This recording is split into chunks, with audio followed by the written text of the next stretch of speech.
Hi folks, Dr. Jim Gishwin, Ph.D. Hey, I was born in D.C., and I worked there as an adult twice, once in the Pentagon and once at VA headquarters. Every protest on that mall winds up marching either to the White House or the Capitol building. And who gets to define what an insurrection is? Is it armed? FBI said on 6 January there were no arms found. The only thing they found that was explosive was sitting in front of the DNC and RNC headquarters, little pipe bombs. No one has been charged with insurrection in the 6 January thing. President Trump hasn't been indicted or whatever. Even Smith sat there and had enough common sense to know that that was an impossible reach for him.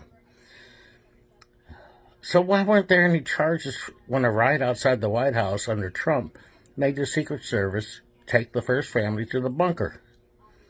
How does the state Supreme Court get to assume our national Supreme Court's right to interpret the U.S. Constitution and deny due process to the ex-president, and pronounce someone guilty of a felony or a federal crime outside of federal courts? Why is it a crime to say an election was taken from one party to the other, from fraud or whatever, when every election since 2000 has been disputed? In fact, and the other party has been accused of cheating. Bush was accused of cheating. Obama was accused of cheating.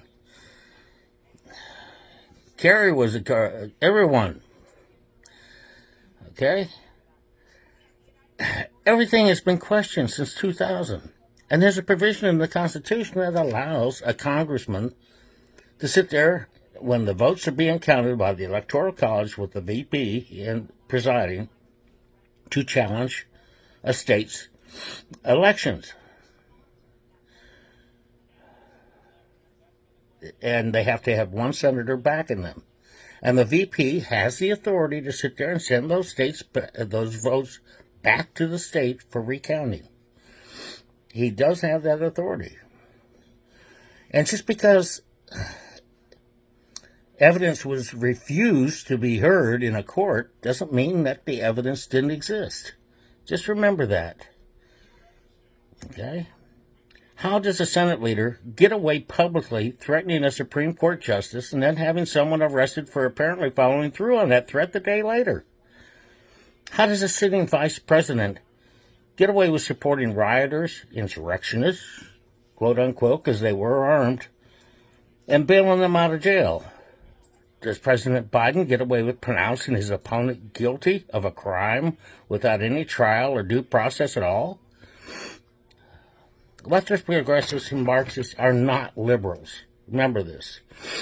Unfortunately, liberals continually vote for leftist radicals into power due to their distrust and consuming hatred of conservatism, constitutionalists, and basically Republicans, and hate the word patriotism, and they constantly misuse the word democracy, which means mob rule. And it didn't work in ancient Greece.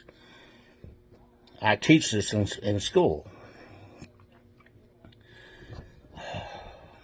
The only way they get away with voting for these radicals is because of the radicals' partnership with big tech, dishonest media, yellow journalism, I'd call it.